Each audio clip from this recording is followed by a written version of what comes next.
Bon ben voilà, je vais vous raconter mon histoire parce que je crois que j'ai malheureusement plus grand chose d'autre à faire. Alors voyons par où je vais commencer. Bon, disons que j'en suis là à cause de ma curiosité. Et j'entends encore ma mère qui me disait régulièrement « Arrête un peu de fouiner. Tu sais, la curiosité est un vilain défaut. » Et en effet, c'est vrai que j'avais toujours eu l'habitude de poser des milliers de questions et surtout d'aller chercher les réponses par moi-même et d'aller fouiner un peu partout. J'adorais aller fureter, chercher, partir à la découverte de je sais pas trop quoi. D'ailleurs, j'aimais surtout chercher et découvrir. J'aimais fouiner.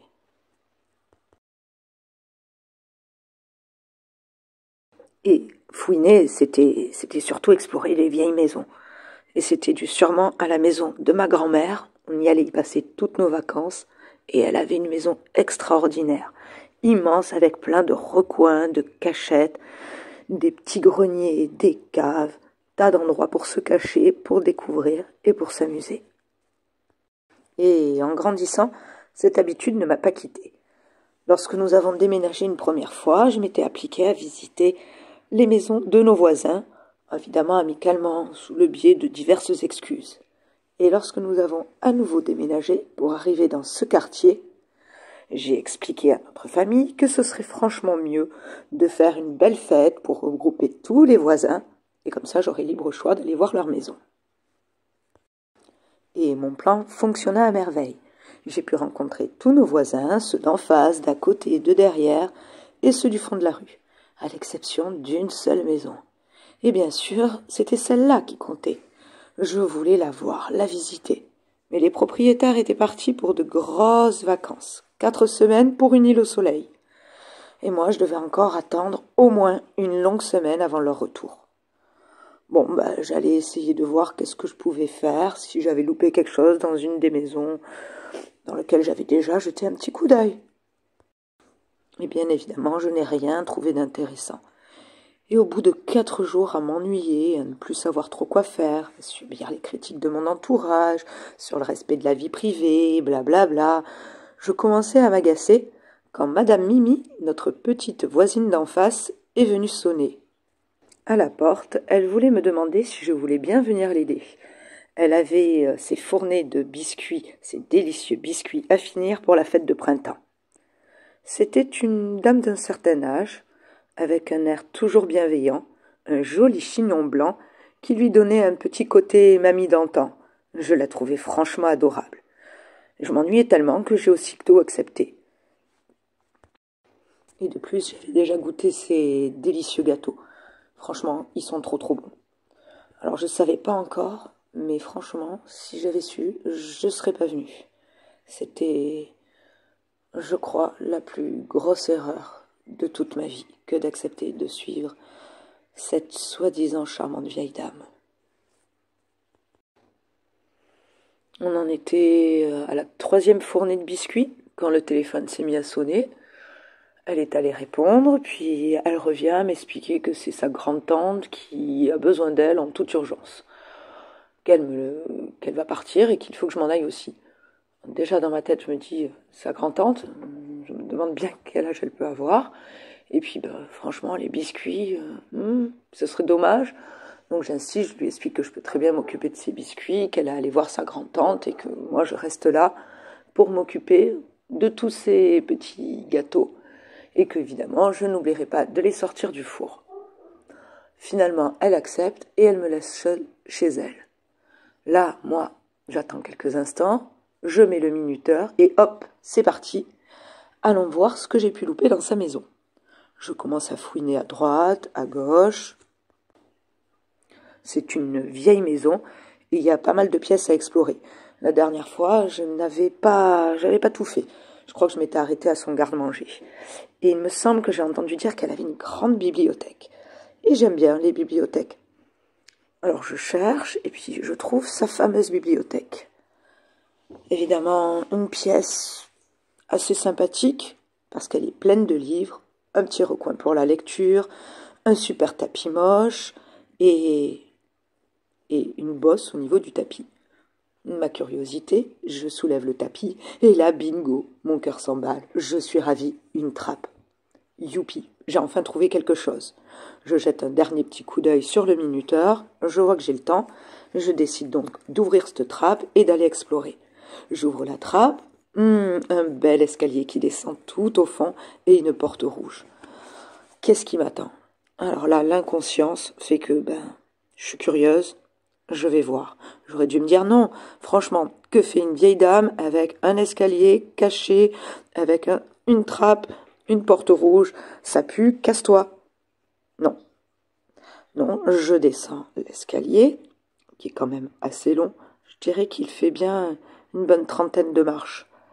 J'arrive au niveau de la porte rouge, pas évidente à ouvrir, et finalement, elle n'est pas verrouillée, elle est juste un peu gonflée par l'humidité. Donc je l'ouvre.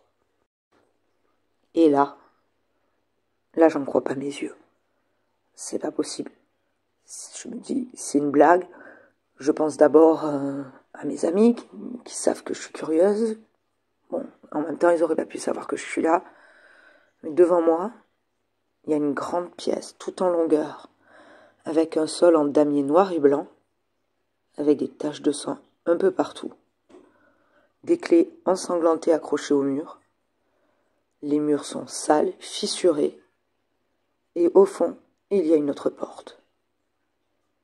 Là, je me dis quand même, la curiosité, ça suffit. Je me tire de là vite fait. Je fais demi-tour, je commence à monter et c'est malheureusement trop tard pour moi. J'aperçois une ombre en haut de l'escalier. Le temps que je le monte, la trappe s'est refermée. Je ne sais pas si c'est Madame Mimi, si c'est quelqu'un d'autre, je ne sais plus quoi faire.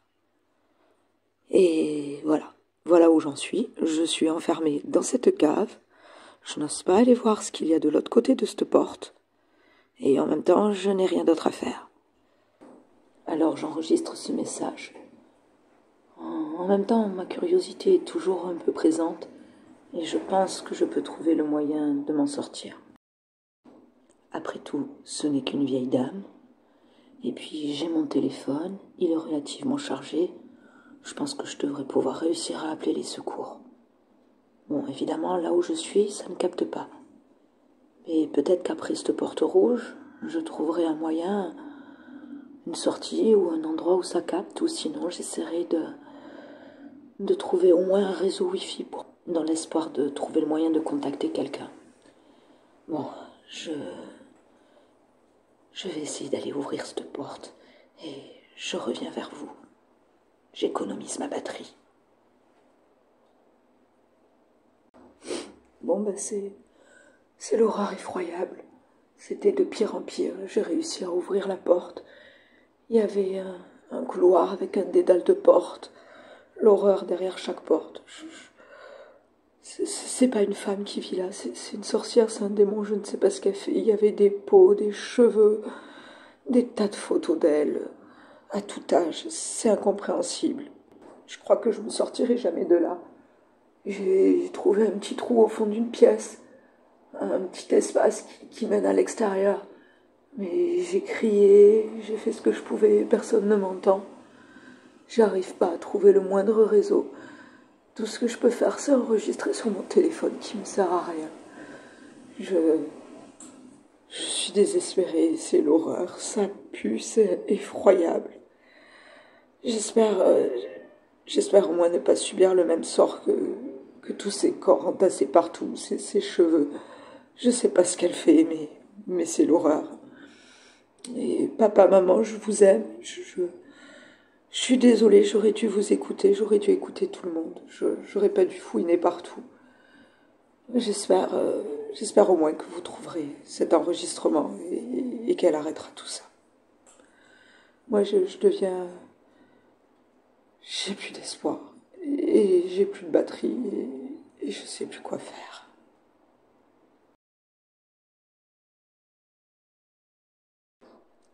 Projet immobilier Kim Woo. Donc suite à cette histoire rocambolesque et à l'héritage de ma nouvelle arrière-grand-mère, je vais donc partir pour la Thaïlande et voir dans quel état est cet hôtel qu'elle m'a légué. Et si oui ou non, il y a beaucoup de rénovations à faire.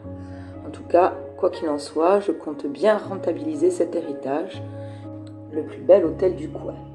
Nous sommes donc le premier jour du projet, il est 5 heures du matin et mon avion décolle dans 3 heures. Je reprendrai l'enregistrement à l'arrivée.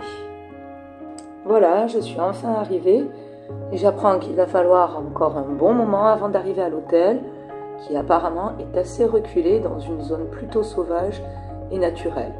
Apparemment le paysage est assez exceptionnel, j'espère que ça vaudra le coup vu le temps qu'il faut pour y aller. Je reprends à mon arrivée à nouveau. Voilà, je suis arrivée, c'est la déception complète. L'hôtel est abandonné, apparemment fermé depuis des années avant le décès de mon arrière-grand-mère. J'essaierai d'en savoir un peu plus après, je vais déjà essayer de faire le tour, ça a l'air plutôt grand. Je vais essayer de voir le potentiel et d'évaluer un petit peu les travaux. Voyons ce qui nous attend. Premier constat, énormément de plantes, d'arbres qu'il faudra dégager. Deuxième constat, je pense que le potentiel est incroyable. La jungle aux alentours est magnifique, il y a des superbes vues. Je pense qu'il y aura vraiment quelque chose à en tirer. Par contre, ce que je ne comprends pas, c'est qu'il y avait des travaux en cours qui avaient été entamés, des problèmes de rénovation à faire, et que ça a été apparemment arrêté à cause de villageois. Je vais essayer d'en savoir un peu plus sur cette histoire, mais quoi qu'il en soit, je pense qu'on va raser une grande partie de ce qui est déjà en place et tout reconstruire. Bon, pour le moment, je rentre à l'hôtel, je crois que j'ai besoin d'un peu de repos et je reprends tout ça demain, la tête reposée. Deuxième jour du projet. Il est 10 heures du matin et j'en ai appris un petit peu plus sur l'hôtel. Il y a eu apparemment quelques soucis donc avec les villageois aux alentours et apparemment un arbre qui posait problème. Ce serait à cause de superstitions locales. En tout cas moi, ce ne sera sûrement pas ces sottises qui vont m'empêcher d'avancer. Projet immobilier Kim Woo, jour 3. Les travaux ont enfin débuté. Tout l'avant de l'hôtel a été dégagé et déblayé. Apparemment, ce qui poserait le plus gros problème, c'est à l'arrière, au côté de la zone de la piscine, au niveau d'un espace central, il y aurait un arbre qui gênerait la construction, mais auquel les ouvriers ne souhaiteraient pas toucher. Je vais donc retourner sur place pour voir de quoi il en retourne. Bon, ben voilà, c'est juste un arbre, un capoquier apparemment, auquel ils ne veulent surtout pas toucher, parce qu'il y aurait des histoires de fantômes associés. Ça suffit, je vais essayer de trouver une autre équipe d'ouvriers pour pouvoir faire abattre cet arbre, ça suffit. Jour 4, 6 heures du matin. Je viens de me réveiller et j'ai trouvé une lettre glissée sous la porte de ma chambre. Je bois un thé et je la lis, elle est bouleversante. Il y a très longtemps, un jeune et riche marchand, nommé No, est tombé amoureux d'une jeune inconnue, qui cherchait une âme qui la comprenne. Il croyait être cette âme. Ils se retrouvèrent durant tout un mois. Une nuit vers minuit, elle accepta de le conduire jusqu'à sa maison, une petite cabane délabrée et couverte de plantes grimpantes. Il passa la tête à l'intérieur et découvrit un cercueil peint en rouge avec un ruban de soie au nom de Nikan. Prit peur et s'enfuit, mais elle lui barra le chemin lui disant « N'avons-nous pas fait le vœu de mourir d'amour ensemble? Ne me laisse pas seule ici. » No réussit à s'enfuir et apprit par la suite qu'une fille du nom de Niké, âgée de 20 ans, était morte 6 mois plus tôt. À partir de ce jour-là, No tomba malade, disparut une nuit et fut retrouvé mort embrassant le cercueil de Niké. Les deux amants furent enterrés ensemble. Chaque nuit, le couple revenait hanter les villageois, qui firent appel à un prêtre taoïste. Avec une cérémonie, il planta un capoquier pour les accueillir. Voilà, c'est bien joli, mais s'ils pensent que c'est à cause de cette légende ou de cette très jolie histoire que je vais arrêter les travaux, ils se trompent. Il y a des millions d'euros en jeu. Ce n'est pas une très jolie petite légende qui va m'empêcher de couper cet arbre qui gêne la construction. Donc je retourne sur le chantier et je m'assure qu'il est bien coupé. Bon, je crois que je n'ai plus qu'à l'abattre moi-même. Aucun ouvrier ne veut le faire, c'est pas vraiment un souci, étant donné que ce n'est pas la première fois que j'utiliserai ce genre de machine. Allez, c'est parti. On va le dégager et pouvoir passer à la suite. Bon voilà, on y va. Bon, mais c'est pas si facile. On y est presque.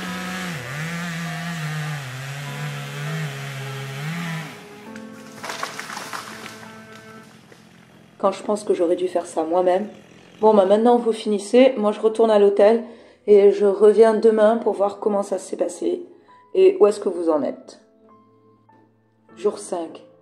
J'ai passé une nuit atroce. J'ai eu beaucoup de mal à dormir, je ne sais pas ce qui se passe. J'ai entendu des drôles de sons toute la nuit. J'ai été entre le sommeil et l'éveil toute la nuit. Je suis épuisée. J'espère au moins que les travaux ont bien avancé. Je commence à en avoir un petit peu assez. Je commence également à avoir le mal du pays. Je pense que quoi qu'il en soit, quelle que soit l'avancée des travaux pour aujourd'hui, je vais peut-être me prendre une petite journée touristique et aller voir 2-3 lieux que l'on m'a conseillés.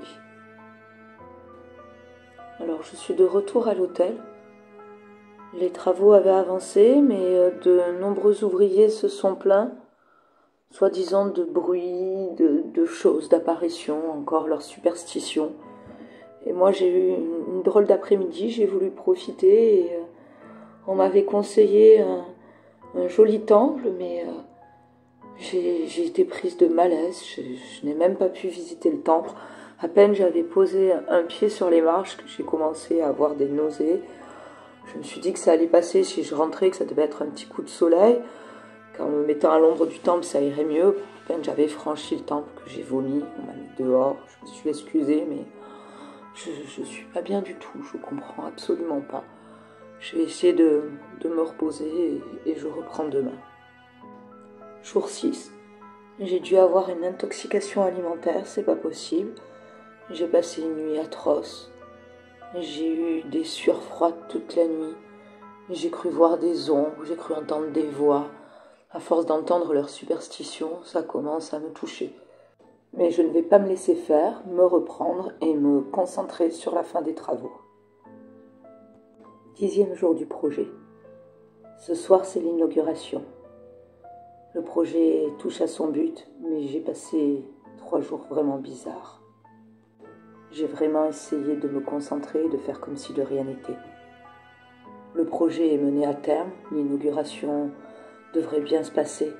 Par contre, j'ai perdu environ 5 kilos.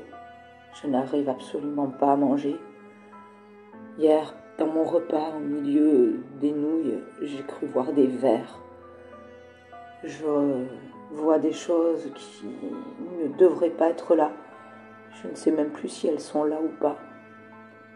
J'ai peu de solutions qui s'offrent à moi. J'ai parlé avec une vieille dame dans un village ce matin très tôt et elle m'a dit qu'on m'avait pourtant prévenu. C'est vrai, on m'avait prévenu et je commence à me dire que je n'aurais jamais dû toucher à cet arbre, que je n'aurais pas dû l'abattre. Ça n'en valait pas la peine. Je commence à avoir de plus en plus peur. Ça fait 3 jours que je n'ai pas dormi. Je n'ose plus du tout fermer l'œil. Ce soir, je vais me rendre dans un temple. Je vais essayer de faire une cérémonie. C'est pas peur que j'ai, c'est je suis terrifiée. 12e jour, j'ai cru un instant que la cérémonie avait fonctionné. Tout le lendemain, plus rien, aucune vision, aucun bruit. J'ai pu manger, j'avais l'impression que je reprenais des forces. Mais cette nuit, ils sont partout. Il y a des ombres partout autour de moi dans la chambre. J'entends de drôles de sons, comme des cris. J'entends comme des pleurs de bébé. J'ai une voix qui m'appelle. Je ne sais plus quoi faire. J'ai vraiment peur. Je ne veux pas mourir. Je ne sais pas ce qu'ils me veulent. Ou plutôt, je crois avoir compris qu'ils veulent que je les suive. Je ne veux pas les suivre. Je veux rester là.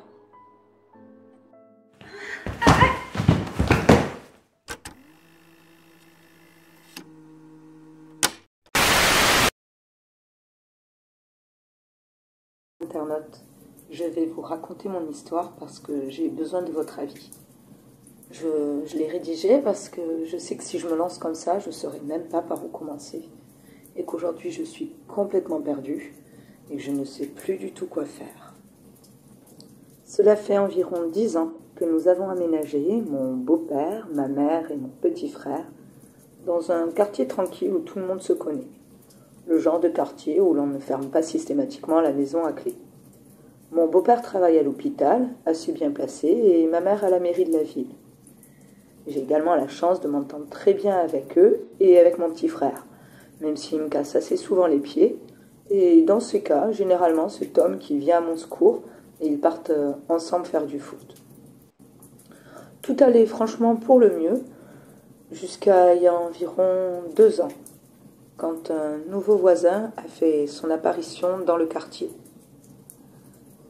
Tout le monde n'a pas remarqué, mais notre voisin n'était franchement pas très clair. D'abord, le jour de son aménagement, avec une foule de déménageurs. Bon, agréable, il dit bonjour aux voisins, rien de plus. Mais pendant la nuit qui a suivi, j'étais dans ma chambre, sur mon ordi, il devait être environ 1 heure du matin, quand j'ai entendu de drôles de bruits qui venaient de la maison d'à côté, donc de sa maison. J'ai donc jeté un œil par ma fenêtre, et là, je l'ai vu, notre nouveau voisin, tout seul, en train de tirer des grosses caisses en bois vers la cave. Et j'ai trouvé ça d'autant plus bizarre que toute la journée, il était resté là, à regarder et diriger toute son équipe de déménageurs, sans jamais laver le petit doigt pour autre chose que boire son café, et en traquant la moindre petite défaillance dans son organisation. Il fallait que tout soit nickel, que rien ne soit laissé au hasard. Il dirigeait tout ça comme si c'était une fourmilière. Et également, pourquoi faire ça au beau milieu de la nuit, alors que ça faisait un moment que son déménagement avait l'air terminé et que tout était calme. Et qu'est-ce qu'il pouvait bien y avoir dans ces caisses? Du coup, je l'ai observé un bon moment, sans jamais me faire remarquer, jusqu'à ce qu'il rentre dans sa cave, et puis environ au bout de 20 minutes, à attendre qu'il en ressorte, j'en ai eu assez, il ne se passe absolument rien, et j'ai décidé de me coucher. Pendant toute une semaine, je me suis demandé qu'est-ce qu'il pouvait bien y avoir dans ces fichues caisses. Et un soir, c'était un dimanche, dans la nuit encore, je l'ai à nouveau vu faire des allers-retours à sa cave en transportant de curieux sacs noirs.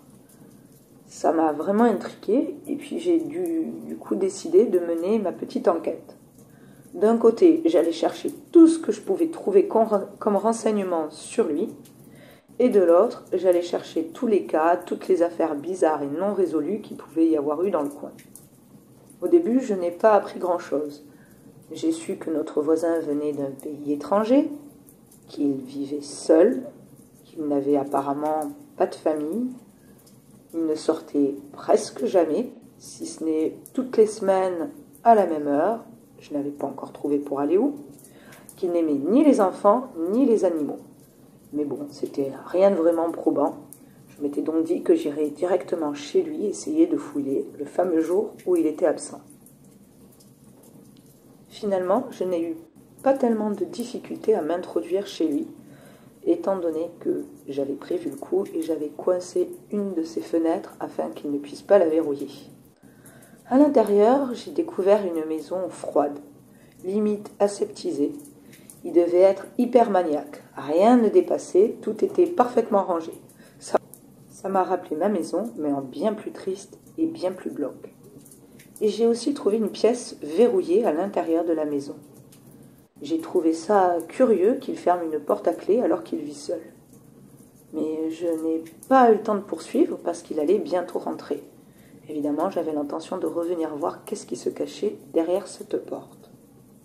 Du côté des affaires non résolues, j'ai trouvé plusieurs histoires de disparitions inquiétantes, avec notamment de nombreux SDF et des personnes isolées au cours des 2 dernières années, sur lesquelles j'avais concentré mes recherches.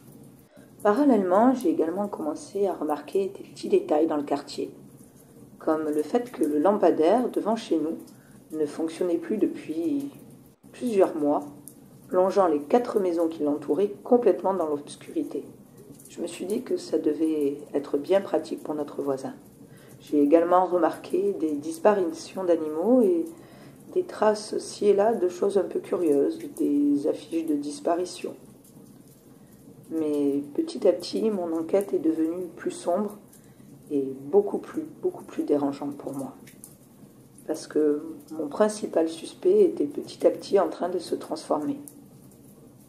En effet, j'ai fait des découvertes qui m'ont amené à avoir un autre suspect que mon voisin. Tout est parti d'une petite boîte en métal que j'ai trouvée enterrée sous la clôture qui séparait notre propriété de celle du voisin. Ce que j'y ai trouvé à l'intérieur a complètement changé ma position et m'a beaucoup troublée. J'ai mis plusieurs jours avant de me décider à poursuivre mes investigations. Dans cette boîte, j'ai trouvé des coupures de journaux parlant de la disparition d'une petite fille de 2 ans et de sa toute jeune mère, alors âgée de 17 ans. J'ai également trouvé des photos et de nombreuses mèches de cheveux, toutes différentes. Et j'ai trouvé un os. Quand j'ai vraiment enquêté sur cette photo et sur cette disparition, je me suis rendu compte qu'en fait, cette petite fille de 2 ans et cette jeune femme de 17 ans, c'était ma mère et moi. Et là, les questions se sont bousculées dans ma tête. J'ai étendu mon enquête des disparitions aux 5 dernières années et j'ai trouvé des détails troublants. Et j'ai commencé à me poser des questions sur mon beau-père. J'ai remarqué des détails, des petites choses troublantes dans ses allées-venues et j'ai remarqué que ses absences la nuit ne correspondaient pas forcément à ses horaires à l'hôpital. Et j'ai décidé de le suivre une nuit. Et là, j'ai découvert pour moi l'impensable. J'ai cru que c'était pas possible, c'était pas lui. Ça pouvait pas être un meurtrier, j'avais dû faire une erreur quelque part. Je me suis trompée, j'ai suivi la mauvaise voiture, je voulais pas y croire. Mais oui, c'était bien ça. Mon beau-père était un meurtrier en série. Et tout le temps où il passait avec mon petit frère, c'était en fait pour le préparer à prendre le relais. Les animaux disparus, c'était eux. Maintenant, qu'est-ce que je fais de tout ça? Mon beau-père a toujours été un père exceptionnel. Et il a l'air, de mon point de vue, d'un mari exceptionnel. Il a toujours pris soin de nous. Il est apprécié par tout le quartier. Et pourtant, il n'y a aucun doute. Cette boîte lui appartient. Et je ne sais pas exactement qui c'est qui l'a tué, ni qui l'a tué dernièrement. Mais c'est bien un meurtrier. Je ne sais vraiment pas quoi faire. Je me dis que c'est impossible. Et pourtant, je vous promets, c'est pourtant quelqu'un à côté de formidable et d'incroyable. On ne pourrait vraiment pas imaginer qu'il puisse commettre de telles choses. Et pourtant, je ne vous ai pas dit, je l'ai confronté. J'ai eu peur, mais en même temps, je me suis dit, c'est pas possible. Et je lui en ai parlé. Et là, il m'a raconté une histoire incroyable. Je ne sais pas encore si je peux vous la raconter. Mais si vous avez déjà vu la série Dexter, ça peut vous donner une petite idée. Maintenant, est-ce que je fais exploser ma famille ou est-ce que je ferme les yeux? Je ne sais pas. Aidez-moi.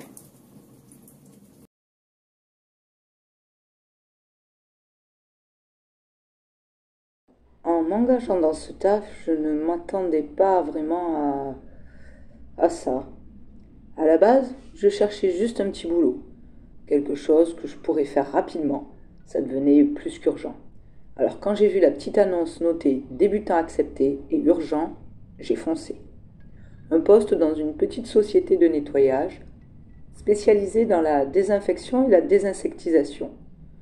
Bon, sur ce point, j'ai sacrément besoin de prendre sur moi, vu que les petites bêtes, c'est pas vraiment mon truc. Je déteste tout ce qui rampe ou qui grouille. Mais là au moins, je suis équipée. Et généralement, on n'intervient pas sur des vers. Et c'est ce que je supporte le moins, c'est Burk. À ce que mon coéquipier m'a expliqué, on a plutôt une tournée bien rodée et relativement tranquille, plus quelques chantiers ponctuels, essentiellement en désinsectisation, surtout pour les cafards et les puces de lit. Pour mon premier jour, j'ai eu droit à des cafards, bien sûr, dans 2 restos dans lesquels je ne mettrai jamais les pieds et franchement, je ne vous les conseille pas. On devra d'ailleurs y retourner pour des rats et un immeuble avec des nuisibles. Et c'est à cette occasion qu'il m'a raconté ce qui nous attendait le lendemain dans l'immeuble des Panettes, comme il l'appelle. Un vieux bâtiment de l'ancien centre, à la fréquentation douteuse, mais situé juste à côté de la future médiathèque. En conséquence, la mairie a demandé à ce que tout l'immeuble soit entièrement désinfecté et désinsectisé. Il comprend 2 parties et il nous faudra 2 jours au total. Chacun de nous prendra un côté de la bâtisse. On interviendra seul dans toutes les parties sans exception. Nous avons tous 2 un pass pour pouvoir entrer partout et dans tous les appartements. Nous devrons bien sûr nous annoncer avant, mais si personne ne nous ouvre, on entre avec le pass et on s'annonce à nouveau. Puis on commence la pulvérisation. Et si l'appartement est bien vide, on complète avec un fumigène. La boîte nous a fourni de nouvelles combis et des pulvés tout neufs. On voit que c'est un chantier important et qu'ils ne veulent vraiment pas qu'on se rate. Donc voilà, le jour J, je commence avec le premier appartement. Je sonne. Bon, personne répond, j'entre.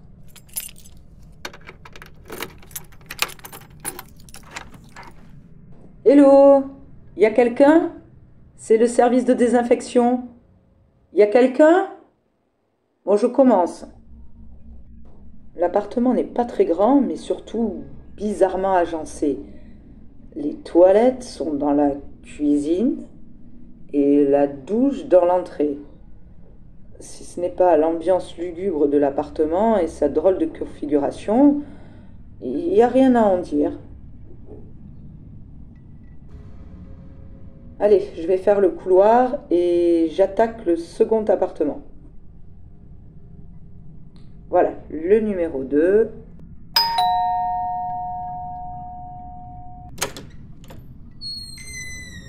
Bonjour, je viens pour désinfecter et désinsectiser. Ok, allez-y, je bouge pas de là.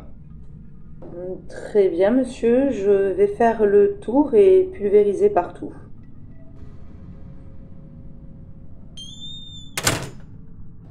Je viens de sortir du numéro 2, une horreur. L'odeur m'a piqué le nez dès l'ouverture de la porte, sans compter sur le type glauque qui est resté assis sur une chaise au milieu de la pièce principale durant toute l'intervention. J'étais déjà bien mal à l'aise, mais ça n'a fait qu'empirer quand je suis tombée sur des accessoires érotiques du genre menottes, cuir et autres, posés dans une corbeille à côté d'un nid de cafard dégueulasse. Dans la cuisine, des photos de filles nues, très jeunes. Et l'horreur pour moi, des verres, des dizaines de verres dans l'évier et sous l'évier. Et des crottes de souris. J'ai tout pulvérisé, 2 pulvés complets. Et j'ai dû lui demander s'il pouvait quitter l'appartement pour des fumigènes. Et là, il m'a regardé d'un drôle d'air, s'est levé, est allé dans une autre pièce, sans un mot, et est revenu avec un masque à gaz. Il s'est rassis sur sa chaise et m'a fait signe d'envoyer le gaz. Ce que j'ai fait, trop pressé de partir, franchement. J'espère que le numéro 3 sera vide, c'est le dernier pour aujourd'hui. Y a quelqu'un? C'est pour la désinsectisation? Bon, je vais ouvrir.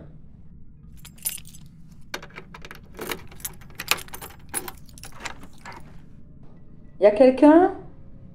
Je vais commencer à pulvériser. L'appartement semble bien plus grand que les deux précédents. Je vais poser le pulvé et faire le tour pour voir si j'ai suffisamment de produits. Oh, franchement, c'est vraiment sinistre. Et encore bizarrement fichu. Je me demande bien ce que je vais découvrir cette fois. Je confirme, c'est pas juste une impression, il est plus grand et surtout il semble inoccupé. Je veux dire tout le temps inoccupé.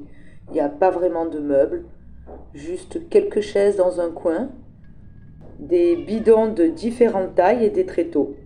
C'est plutôt curieux et il y a une forte odeur d'ammoniac. Il faut absolument que j'ouvre les fenêtres. J'ai pulvérisé partout. Et dans une pièce, il y avait une énorme tache sombre qui ressemblait franchement à du sang. J'en parlerai à Tom en sortant. Ça m'a embarrassée, j'étais gênée, une drôle de sensation, comme quelque chose de malsain dans l'air. Je suis pas mécontente d'avoir terminé, et quand je pense que demain on revient, c'est l'angoisse. Au mieux, ça pue horriblement, au pire... je sais pas trop justement, et c'est bien ça qui m'inquiète. J'ai super mal dormi.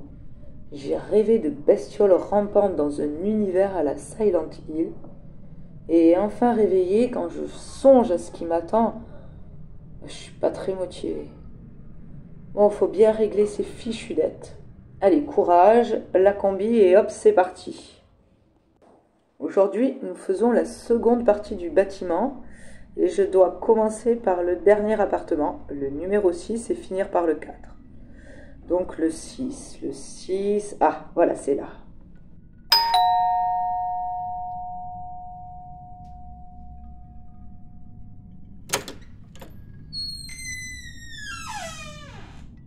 Bonjour, y a quelqu'un? Ok, ça c'est de l'accueil. Bonjour, je suis envoyée par la société de désinfection. Nous sommes deux à intervenir sur tout l'immeuble. J'entre, hein.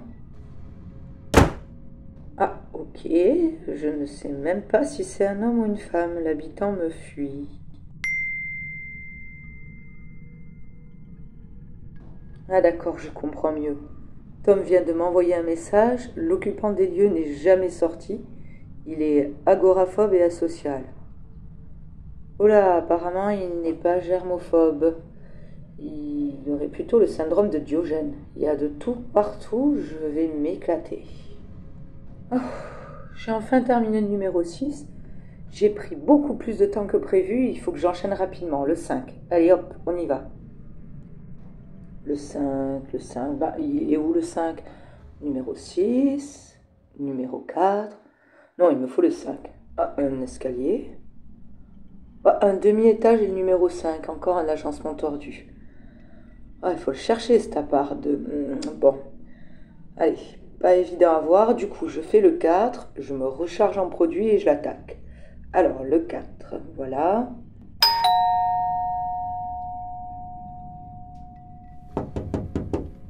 Y a quelqu'un? Je vais ouvrir.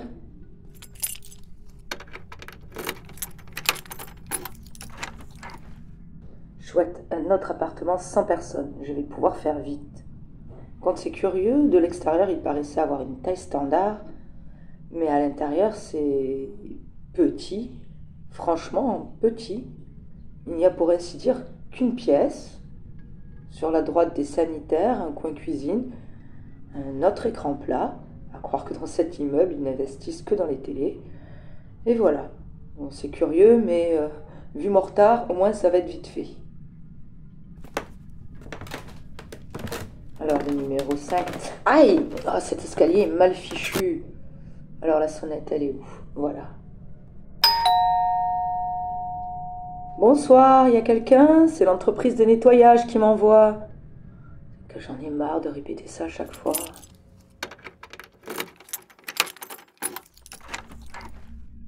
Bonsoir. Ah, génial, là encore personne. Je vais être tranquille. Oh, qu'est-ce que c'est lugubre, ça pue. Je vais ouvrir. Oh, la fenêtre est coincée. Puis c'est sombre, où est la lumière? Ah. Oh, Pardon, monsieur, je ne vous avais pas vu. Oh la vache, il ne dit pas un mot.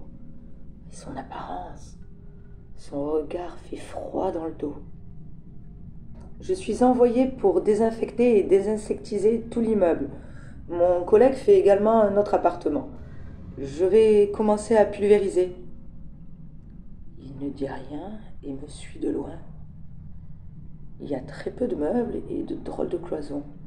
Et les mêmes bidons qu'au numéro 3. C'est trop bizarre, j'aime pas trop ça. Et c'est quoi là? Il y a un truc, une marque? C'est une fausse cloison. Oh la vite.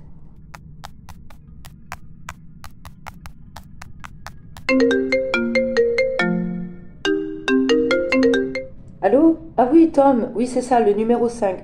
Oui, au bout de l'escalier. Ah, t'as besoin d'aide? Bon, ok, j'arrive, hein, j'en ai pour 2 secondes. Pardon, excusez-moi, pardon. Voilà, j'ai besoin de passer. Je reviens dans une seconde, hein. Oui, mon collègue a besoin de moi. Je reviens.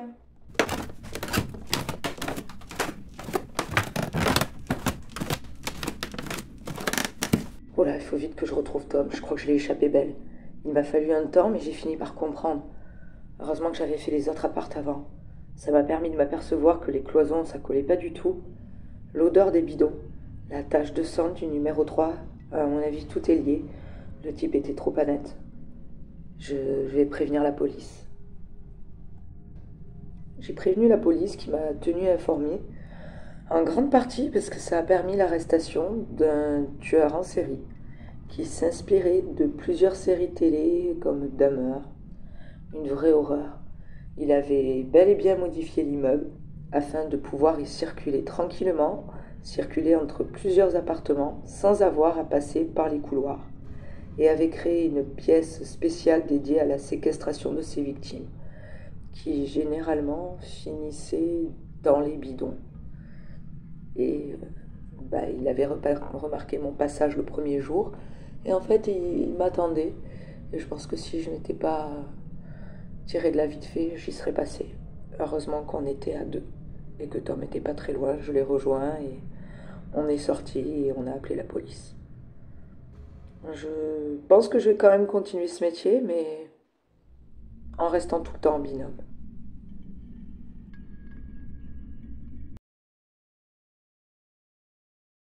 Vous connaissez sûrement Candyman ou Bloody Mary, mais connaissez-vous Dark Sandy? Après cette histoire, tout ce qui a des yeux pourrait représenter une menace, une angoisse, dont il est impossible de se défaire. Pour invoquer Dark Sandy, il vous faudra une fenêtre qui donne sur une forêt et dans laquelle vous pouvez voir votre reflet. Mais avant, je vais vous conter son histoire, l'histoire de Sandy Clifford. Sandy Clifford faisait partie de l'aristocratie. C'était une très belle femme, très connue en société, notamment pour les somptueuses fêtes qu'elle organisait à son château et qui rivalisaient avec celles du roi. Et il se murmurait qu'elle avait un secret pour maintenir une telle beauté. Au bout d'un certain temps, les rumeurs allaient bon train. Il se racontait qu'elle faisait venir des plantes spéciales d'Orient, des extraits d'animaux d'Asie, qu'un druide malicieux lui concoctait des potions, des fruits exotiques aux parfums enivrants, des mélanges faits spécialement par des apothicaires et des sorciers, des mélanges très précieux. Mais ces rumeurs étaient très loin du compte. Ce n'est qu'au bout d'un très long moment que de nouvelles rumeurs apparurent, après que des disparitions de jeunes femmes se fassent beaucoup trop nombreuses. Et ils finirent par découvrir l'horrible vérité. Sandy faisait tuer ces jeunes femmes afin d'utiliser leur sang, à la fois frais, dans de bains dans lesquels elles se glissaient, des bains de sang, mais également cuit, en le mélangeant avec les cendres de certaines de ses victimes, afin de concocter un ignoble mélange qu'elle utilisait en masque pour préserver sa beauté. Dark Sandy, comme ils l'appelèrent, était juste une femme extrêmement cruelle qui a tué au fil des années des centaines de jeunes femmes. Et la légende dit que si tu te places devant une fenêtre, face à la forêt, dans laquelle tu peux voir ton reflet, après minuit, et que tu répètes 5 fois son nom, Il faut alors soutenir son propre regard jusqu'à ce que ce soit ses yeux à elle que l'on voit à la place des nôtres. Et à ce moment-là, tenir au moins 5 secondes. Et ce, dans le but d'obtenir des faveurs et notamment une beauté inaltérable. Mais attention, ce n'est pas si simple de soutenir un tel regard.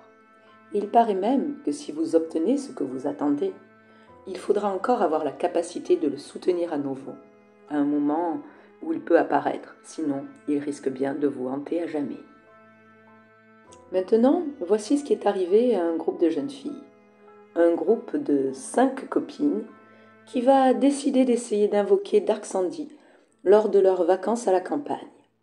Il y a Katia, une petite brune aux cheveux bouclés, sûre d'elle et plutôt studieuse.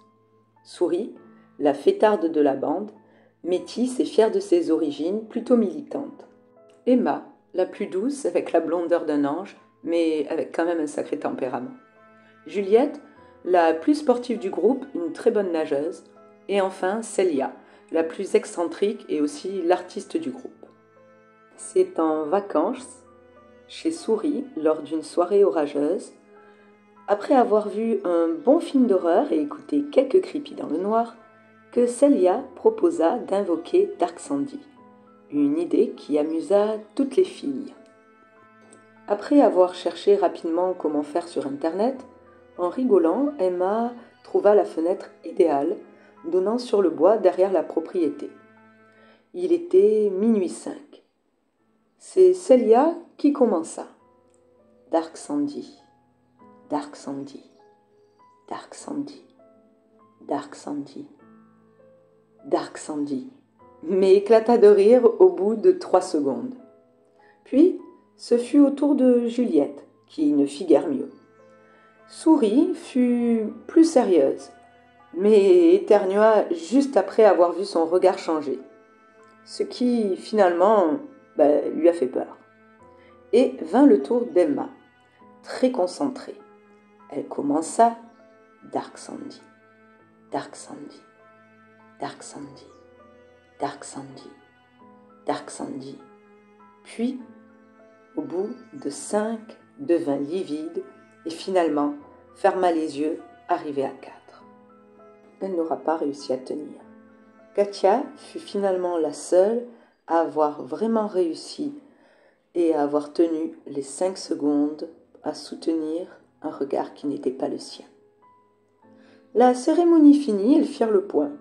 Bon, ok, elles avaient eu un peu peur, mais elles avaient surtout bien rigolé, et après tout, elles étaient bien trop jeunes pour voir si ça avait fonctionné.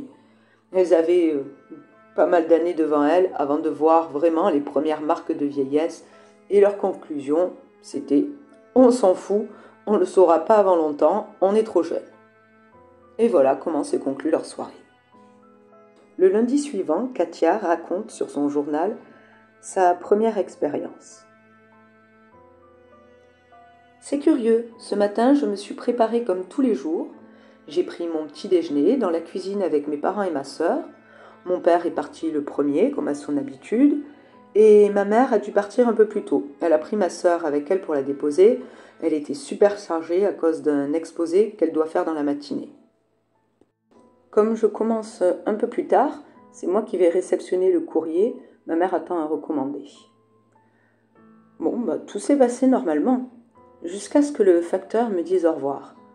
Là, ses yeux m'ont semblé différents. J'étais mal à l'aise et du coup, je lui ai même pas répondu. Je sais pas trop si je psychote ou si c'était réel. Bon, je pense que j'ai dû l'imaginer. Mais bon, au cas où, juste au cas où, je n'ai pas détourné le regard. Puis les jours passent, sans que rien de particulier ne se passe. Puis, quelques semaines, et là, un week-end, après une soirée de fête, il se passe quelque chose. Ce samedi soir, les filles sont sorties.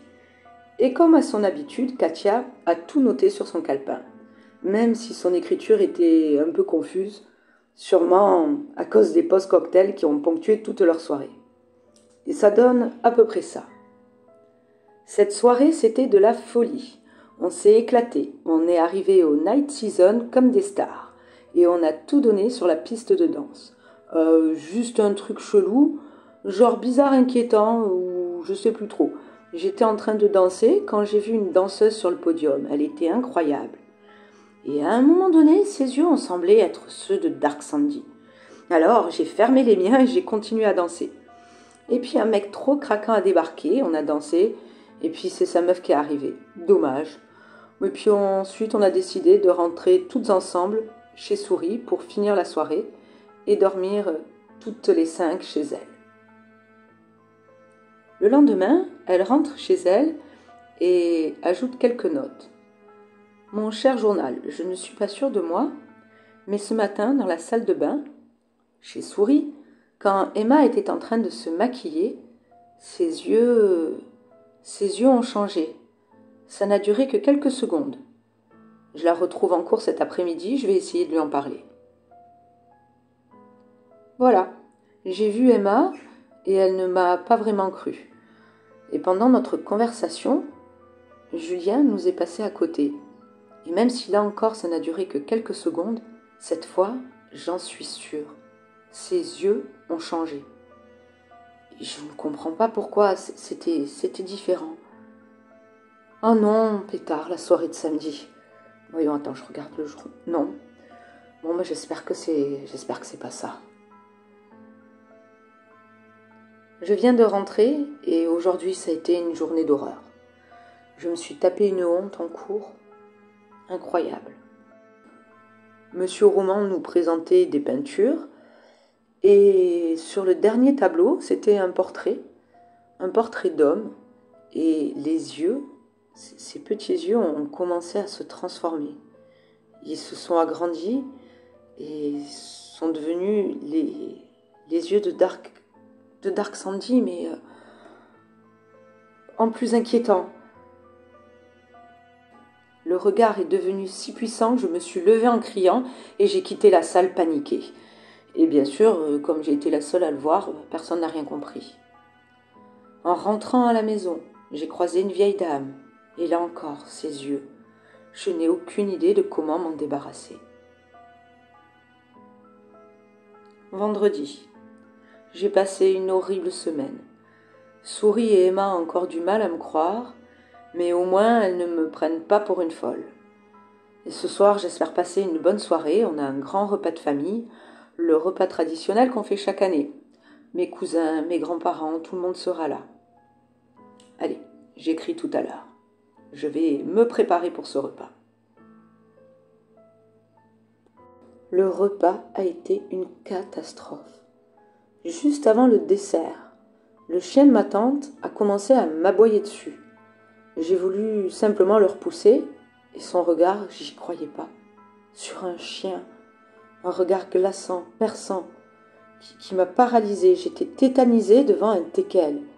Et j'ai fini par mal réagir, lui hurlant dessus de me laisser tranquille. Et puis depuis, ça empire. Les yeux sont de plus en plus présents. Et ça dure de plus en plus longtemps. C'était que quelques secondes, et maintenant ça dure plusieurs minutes. En allant me chercher un sandwich à la boulangerie. C'est la boulangère qui me servait, qui soudain s'est arrêtée, m'a regardé, et ses yeux ont changé. Mais également son attitude. Elle était totalement statique, comme si le temps s'était arrêté, ce qui m'a mis encore plus mal à l'aise. J'ai un frisson qui m'a parcouru l'échine. Je ne savais plus si je devais prendre mes jambes à mon cou, hurler, ou... En sortant de là, j'étais déboussolée. Le phénomène s'intensifie. J'ai croisé un passant avec un regard terrifiant. Puis cette fois, c'est passé à un policier. Et maintenant, même quand je ferme les yeux, je les vois. Je n'arrive pas à m'en débarrasser. Ils sont partout. J'ai longuement parlé avec Emma, qui était celle qui était le plus proche d'avoir réussi. Elle n'a fermé les yeux qu'au bout de 4 secondes face à Dark Sandy. Et j'ai réussi à la convaincre. Enfin, c'est ce que je croyais. Elle m'a avoué elle-même l'avoir vue. C'était la nuit dernière, dans le regard de sa voisine. Au début, elle n'a pas prêté attention au fait que sa voisine la fixait de façon curieuse. Il était 21h30, elle était en train de sortir sa poubelle, et il faisait assez sombre. C'est quand une voiture est passée dans la rue, et a éclairé le visage de sa voisine qu'elle a remarqué ses yeux. Et c'étaient pas les siens, mais bel et bien ceux de Dark Sandy. Elle a soutenu le regard jusqu'à ce que sa voisine détourne la tête et elle est rentrée chez elle. J'ai pensé à ce moment-là que si on résistait à deux, on allait s'en sortir. Mais c'était une erreur. Maintenant, on est juste toutes allées voir, toutes les 5. Ses yeux nous hantent, partout et tout le temps. Ils nous trompent, nous rendent folles petit à petit. Impossible de dormir. Je suis épuisée et mes réactions sont excessives. Emma a eu un accident et je suis sûre que c'est à cause de Dark Sandy, à cause de ses yeux qui nous suivent partout. Son regard est apparu dans le rétroviseur de la voiture de ma mère. Juste le regard. Puis dans ma chambre. Un regard, juste un regard dans le noir qui m'observait. Et là, maintenant, je me suis cachée sous les draps. Ses yeux sont là, oppressants, inquiétants. Je n'ose pas bouger. Mais je ne peux pas l'éviter, elle est constamment avec moi. Elle m'envoie des images horribles dans la tête, des meurtres atroces et sanglants. Je suis en train de perdre l'esprit.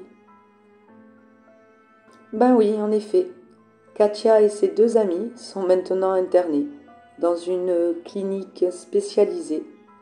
Elles sont sédatées la plupart du temps pour rester calmes, le plus calme possible et pour qu'elles puissent dormir. Emma s'est arraché les yeux et Souris, qui s'était également arraché les yeux, s'est jetée dans le vide.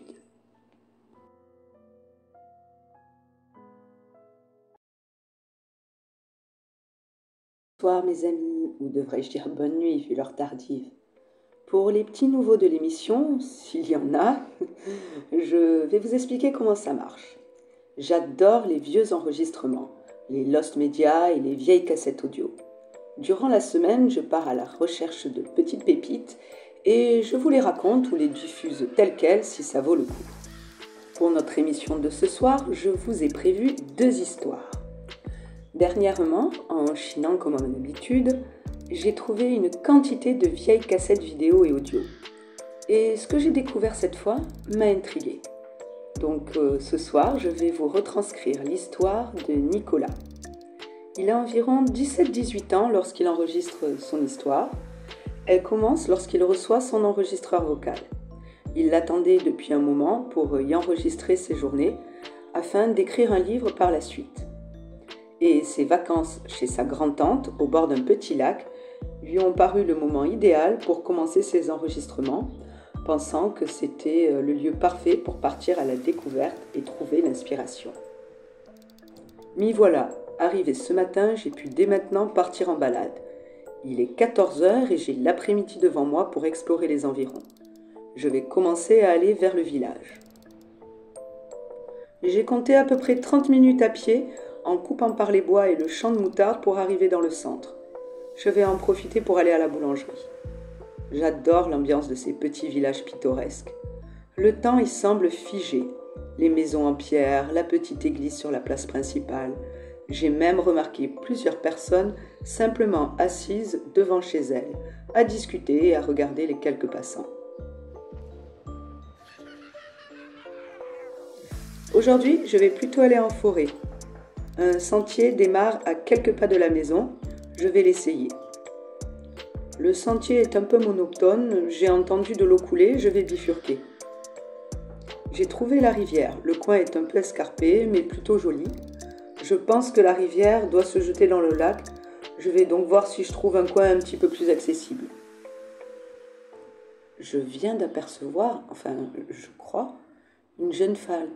Je l'ai à peine vue. Elle était de dos, avec de très longs cheveux, et elle portait une robe. Je ne l'ai vue que quelques secondes, mais ce détail m'a frappé. En robe au milieu de la forêt, j'ai trouvé ça curieux. Je me demande qui c'était et si je la reverrai.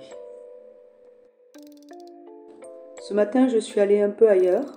La rencontre d'hier m'est restée en tête. Qui est-elle ? C'est étonnant, ce n'est pas dans mon habitude de rester fixée sur une idée. Je vais retourner dans les bois pour voir si je la croise. Bon, assez déçue. après plusieurs heures à me promener dans le même coin, personne. Je n'ai croisé absolument personne, et encore moins la jeune femme. Peut-être demain. Oui, j'avais raison. Je l'ai revue. Elle était seule, assise sur un tronc d'arbre. Quand elle m'a vue, le temps a semblé s'arrêter. Nous sommes restés un petit moment à nous regarder, de loin en silence. J'ai entendu un bruit, j'ai tourné la tête 1 seconde. Quand j'ai regardé à nouveau, elle n'était plus là. Elle était envoûtante. Son image est restée imprimée en moi. Après ça, je n'ai cessé de penser à elle. Je ne comprends pas pourquoi je suis inexorablement attirée par elle. C'est comme si elle m'avait envoûtée à distance. Il faut que je la revoie. En fait, je ne pense plus qu'à ça, la revoir. Demain, je retourne dans la forêt. Elle ne doit pas être loin. Je sens son délicieux parfum, un mélange de fleurs et de vanille peut-être. Je trouve cette odeur enivrante. Elle est là. Je vais essayer de lui parler. Je n'y comprends rien, je suis sûre de l'avoir vue. Mais quand je me suis approchée, il n'y avait personne. Juste une légère brise avec son parfum et comme une empreinte humide de pas sur un rocher, mais rien d'autre. Bon, ben peut-être que j'aurai plus de chance la prochaine fois. C'est le dernier jour de mon séjour. Je n'ai pensé qu'à elle, il faut absolument que je la voie. Il est hors de question que je parte sans l'avoir revue, sans lui avoir parlé. J'y retourne, je vais aller voir en forêt. Elle est là. Je la vois au bord de l'eau, je vais m'approcher. Elle est dos à moi, j'ai l'impression qu'elle est nue, on dirait qu'elle va se baigner. Elle fait face au lac. Elle est si belle. Elle avance tout doucement, elle entre dans l'eau. Voilà, elle a plongé, disparue sous la surface. Je ne la vois toujours pas remonter, je suis décidée. Je vais y aller aussi. Allez, je vais me jeter à l'eau. Oh, l'eau est vraiment glacée. Pourtant, c'est le plein mois de juillet, je comprends pas.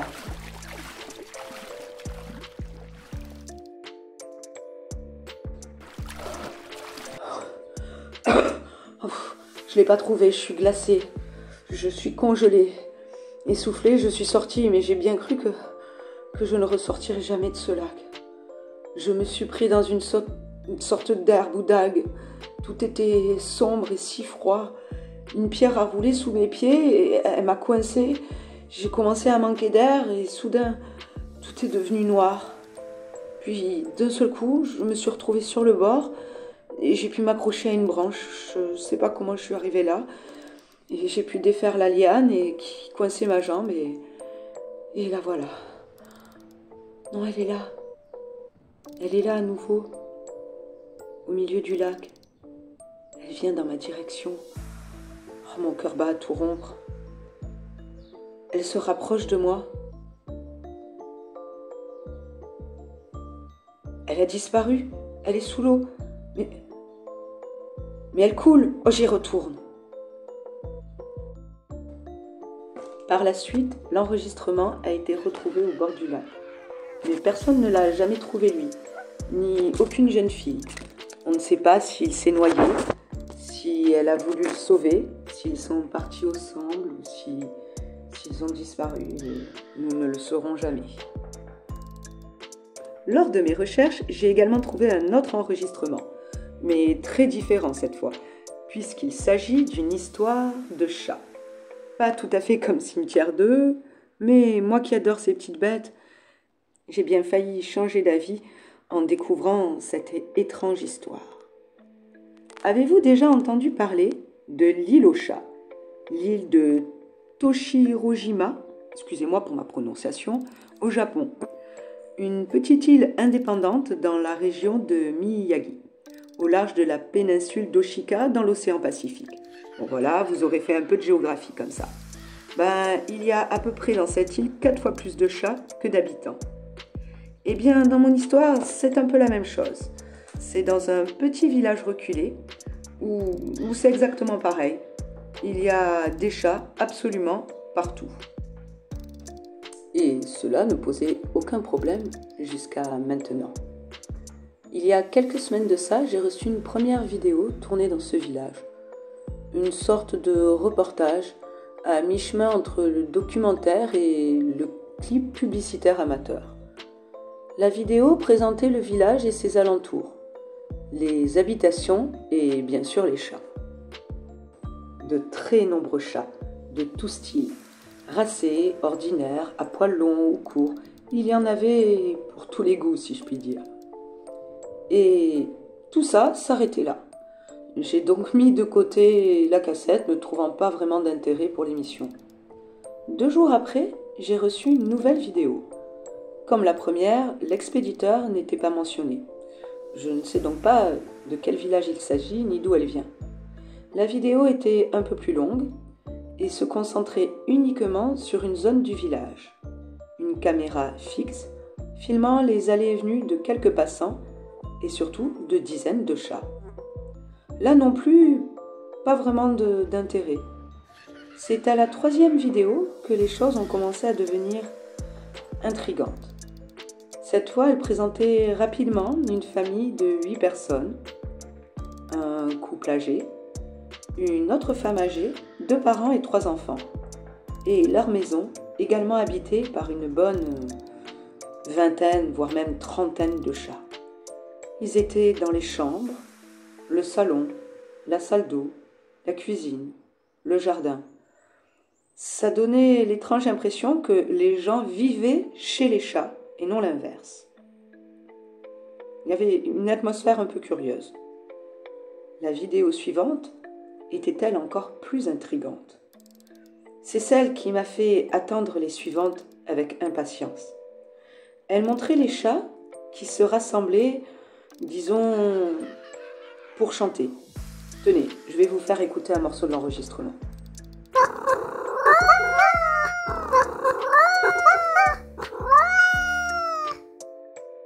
Mais il n'y avait pas que ça. Leur attitude également semble changer. Leur comportement se transformer, on dirait qu'ils se concertent, qu'ils complotent. Je sais que ça a l'air bête de dire ça, mais vraiment, ils avaient une drôle de façon d'être. Et écoutez, encore quelques-unes de leurs communications.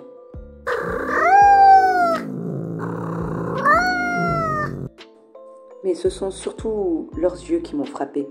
En effet, cette vidéo s'arrête sur 2 chats, dans le fond de ce qui semble être un jardin, et qui regardent intensément la caméra. Mais au lieu d'avoir la pupille dilatée, puisqu'ils sont dans un coin très ombragé, on aurait dit qu'ils n'avaient pas de pupille. Puis, j'ai reçu une autre cassette. Elle commence sur une scène fixe, on dirait presque un tableau. Des chats à une fenêtre.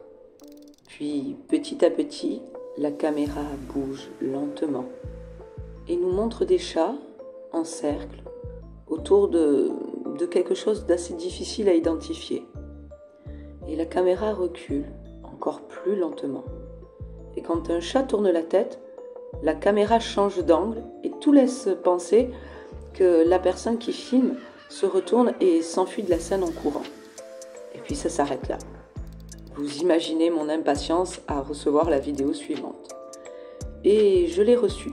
Je l'ai reçue ce matin et visionnée cet après-midi. Et laissez-moi vous dire que je ne sais pas du tout quoi en penser et que je ne sais pas si je recevrai ou non une autre cassette. Donc cette dernière vidéo donne le ton dès le début. C'est assez dégoûtant. Elle commence sur des rats morts, mais pas un ou deux, tout un tas, je dirais une bonne centaine de rats. Et puis la caméra se déplace d'un pas prudent, toujours dans un complet silence, si ce n'est quelques miaulements au loin. La caméra s'arrête sur une première maison, pleine de chats, comme d'habitude. Puis une autre. Et c'est là que je remarque, seulement là. Mais dans toutes les maisons, il n'y a que des chats. Elles ne sont remplies que de chats. Je ne vois personne. Et plus la caméra se déplace, plus cela semble se confirmer. Le village ne semble être habité plus que par des chats. Dehors, on ne voit personne, en dehors de la personne qu'on ne voit pas et qui tient la caméra. À un moment donné, on aperçoit une personne qui semble se cacher. C'est un des enfants présentés au tout début. Puis la caméra qui continue à se déplacer lentement s'arrête sur un arbre couvert de chats. Et quand les chats le regardent, demi-tour rapide, et puis plus rien. Je trouve ça très frustrant. Voilà les amis, je ne sais pas si je recevrai une autre vidéo, mais de toute façon, il est l'heure. Je vous laisse pour cette nuit et je vous dis à la prochaine émission de minuit. Dormez bien, ou pas.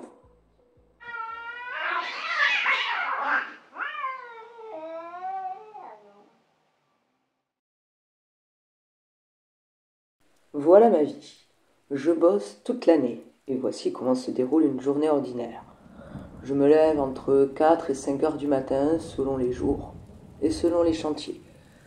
Je me rends sur place, les trajets n'étant jamais payés, et j'enchaîne avec des collègues plus ou moins qualifiés, des journées plus ou moins fatigantes ou éreintantes ou épuisantes, avec des clients une fois sur deux qui râlent pour des broutilles. Mais bon, c'est mon travail et je fais avec. Même s'il me prend énormément de temps et que je suis assez peu à la maison et que je n'ai quasiment jamais de vacances. C'est une vie fatigante, mais demain, c'est la fête des pères. Le seul jour de l'année où je peux espérer un peu de reconnaissance. Et mon programme ne sera pas très compliqué. Je vais me lever aux alentours de 8 heures et juste profiter tranquillement de cette journée. Bon, nous y voilà. C'est pas le meilleur des réveils, vu qu'il est 5 heures. Bon, mais apparemment le chien a aboyé et a réveillé mon petit dernier qui a peur de l'orage. Bon, il m'appelle, je monte. Aïe! Je vous ai déjà dit de ranger vos petites voitures. Bon, tu veux pas essayer de te rendormir? Ok, allez, viens. Je vais te faire un peu de lait. Mercredi! C'est rien, je me suis brûlée avec le lait. Je vais chercher ton doudou. Bon sang, encore un jouet! Et pétard, une punaise! Mais qu'est-ce que fait une punaise par terre? Bon, allez. Je vais me faire un bon café et... Oh non, pas de réseau, pas d'internet. Bon, ce sera juste un café. Ou pas, il n'y a plus de café non plus et le magasin n'ouvre que dans... Bon, 2h30, je retourne au lit. Hein, quoi? 6h? Mais qu'est-ce qu'il y a encore? Pourquoi ce chien aboie? Oh, le chien, ça suffit! Bon, je pense que j'arriverai pas à me rendormir, je vais me lever. Après tout, c'est la fête des pères, la journée devrait être sympa. Un réveil chaotique ne veut rien dire. Il est 8h30 et finalement les enfants dorment. Je vais pouvoir enfin profiter un petit peu et je vais aller faire une ou deux courses et m'acheter du café.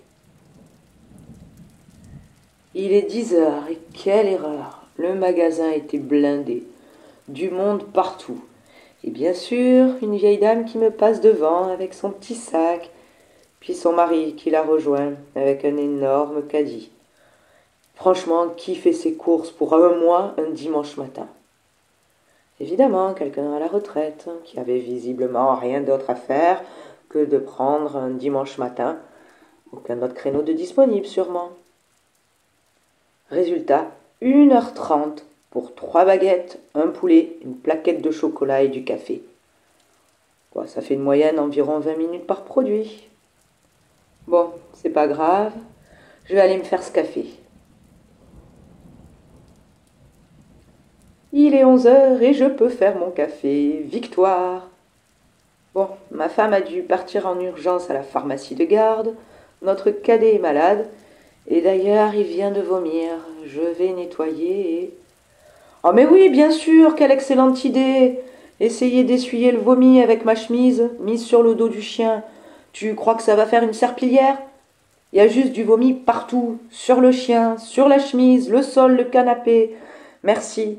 Non, non, Tom, maintenant tu laisses ton frère tranquille. Tu vas te laver, vu que tu as également marché dans le vomi. Mais non, mais attends, essuie-toi au moins les pieds. T'en mets encore partout. Bon, vas-y, je vais nettoyer avant que ta mère rentre. Juste, donne le seau à Jules. Voilà, Jules, prends le seau avant de... Bon, voilà, trop tard. Bon, écoute, je t'installe là avec le seau. Tu bouges pas, je vais nettoyer. Voilà, il est midi. Jules est calé avec un seau, ça va éviter une nouvelle catastrophe. Tom est à la salle de bain et... mais oui, Gabin. Ah, incroyable, mon aîné de 12 ans est parfaitement sage dans sa chambre. Je vais appeler ma femme, elle devrait être rentrée maintenant. Ah mais oui, pas de réseau. Bon, le fixe, où est-ce qu'il est déjà? Je viens d'avoir ma femme au téléphone. Elle a crevé et elle attend le dépannage. Il faut que je prépare le repas. Je vais quand même aller voir ce que fait Tom dans la salle de bain. Non mais c'est pas vrai! Mais c'est pas possible, mais qu'est-ce que t'as fait? Déjà, c'est quoi toute cette eau? Et ensuite, c'est quoi ce truc gluant? Et non, non, ne me dis pas que tu as vidé tous les pots et... Non mais t'as fait quoi avec ça? Mais non, franchement, ça ne deviendra jamais du slime. Non, non, mais franchement, je vais te chercher la serpillière, et toi, pendant ce temps, tu t'habilles, et ensuite tu me nettoies toute cette chose gluante et dégoûtante. Il est maintenant 14 heures, et le repas est enfin terminé. Un repas plein de chamailleries entre frères qui m'ont obligé à pousser une grosse gueulante. Mais bon, après, j'ai eu droit à de gros bisous, à mes cadeaux, et pendant au moins 5 minutes, ils ont été de vrais anges. Bon, juste après, ils ont fait tomber ce qui restait de gâteau, ce qui a fait revomir Jules, qui a évidemment vomi sur le chien, qui lui était venu lécher le gâteau au sol. Évidemment, le chien est parti en courant, a mis du vomi et du gâteau un petit peu partout. Et Tom qui répète du coup en boucle « Je veux maman, je veux maman !» Bon, la vaisselle attendra, moi j'ai besoin d'une sieste. Il faut que je dorme, sinon je vais exploser. 15 heures. Un vacarme vient de me réveiller au bout de seulement 10 minutes de repos. Mais qu'est-ce qui se passe encore? Et non, le vomi, je l'avais oublié. Bon, j'irai à la douche juste après. En quoi encore? Vous me réveillez pour ça, là? Pour ce truc? Non mais vous vous fichez de moi, là. Non mais, je vous l'ai dit, je vais aller faire une sieste. J'ai insisté sur le fait que je voulais juste 30 minutes pour me reposer. C'était nécessaire. J'avais besoin de ça. Et là, vous avez tous dit « Oui, papa !» Et au bout de seulement 10 minutes, vous hurlez pour un Lego défait. Vraiment. Pour un morceau de Lego qui a été défait. Je retourne à la sieste. Et gare à vous si vous me dérangez pour des broutilles, uniquement si nécessaire. Vous vous blessez, ok. Vous cassez quelque chose, ok. Un jouet abîmé, pas ok. Une dispute de jeu, pas ok. Une chamaillerie pour une broutille, pas ok. C'est clair pour tout le monde? J'y retourne. Hein? Oui, bon, à tout à l'heure. Et oui, j'espère que maman ne va pas tarder. En attendant, Tom, tu peux très bien t'y faire. Je suis là et tes frères aussi. T'as pas besoin de t'appeler ta mère toutes les 5 minutes en boucle. Ça tape un peu sur les nerfs. Hein? Alors il est 15h15, je le calme jusqu'à 45. Ah, enfin. Il est 15h45. Ouais, j'ai pu dormir un peu. Je vais préparer le goûter et c'est quoi ça? Mais qu'est-ce que j'entends? Bon, il faut que j'aille voir vite. Non, non, non, non, non, non, non, non, non. Non, encore. Non, non. Non, c'est pas possible. Mais comment vous avez fait pour casser le lit? Et l'étagère? Non, non, non, là, tout à... Non, stop. Tout le monde en bas, tout de suite. Je respire. Je respire. Ah, je sais. Où est la corde? Voilà. Non, mais qui peut bien sonner là maintenant? Voyons. Oh non, bon sang, le voisin insupportable. Mais qu'est-ce qu'il me veut, celui-là? Oui, quoi? Quoi? Non mais... Bon, voilà, quelle fête. Ça va mieux maintenant. Mais euh, je me suis un peu défoulé sur le voisin. Mais ne me jugez pas trop vite. Avant de vous expliquer pourquoi je suis couvert de sang, je dois vous dire qu'après qu'il ait sonné, en dehors du fait qu'à l'année, son unique plaisir est d'emmerder tout le voisinage, et surtout moi, il a commencé à m'insulter, ainsi que ma femme et mes enfants, qui, soi-disant, feraient tout le temps trop de bruit et seraient comparables à des animaux. Et puis il m'a indiqué, tout calmement, que vu que je venais apparemment d'attacher mes enfants à des chaises, ça devait être la première fois que j'agissais comme un homme, et qu'au moindre bruit il viendrait lui-même les découper. Oui, oui, les découper en morceaux et les donner à ses chiens, qui, eux, avaient du savoir-vivre. Ces monstres sur pattes qui avaient déjà mordé plusieurs personnes, plusieurs fois. Bref, il se peut que finalement, ce soit moi qui l'ai un petit peu découpé, et je ne sais pas encore ce que je vais faire de ces morceaux.